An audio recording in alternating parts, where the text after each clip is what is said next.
Well, hey kids, this is Jeff, and I am back with an application activity, a family activity really, that I'm calling Breakfast in Bed. Now, first of all, let me ask the question, who here has gotten to eat breakfast in bed before?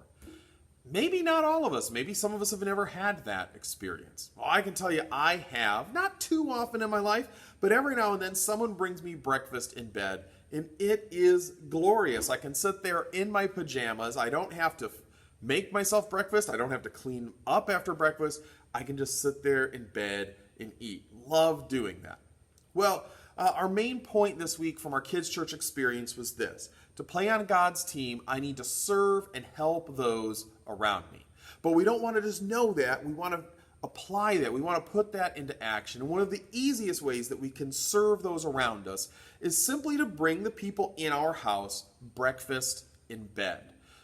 So here's my assignment. Sounds like I'm a school teacher or something, right? Here's my challenge maybe to you this week. As a family, sit down and schedule it out ahead of time. Who is going to get breakfast in bed on which days? And this is for kids and parents. Everybody should be able to have breakfast in bed this week. And then when it's not your day to eat breakfast in bed, you're responsible for serving. So figure out, it doesn't have to be super fancy, especially if you're not supposed to be using ovens and things like that by yourself.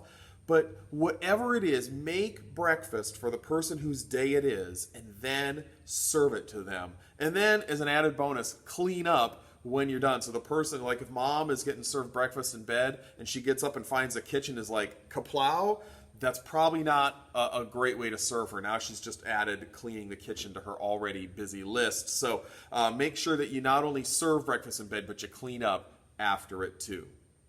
We learned about serving by looking at this guy named Jesus, the Son of God.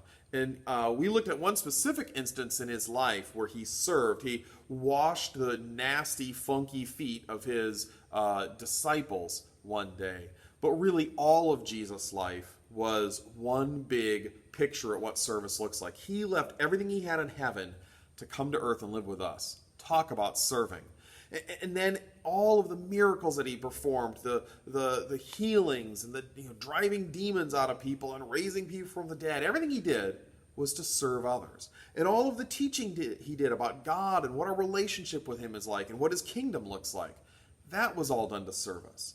And ultimately, he gave up his life by dying on a cross to take care of our problem with sin. That also was done to serve us. So, Jesus did everything in his entire life simply to serve others.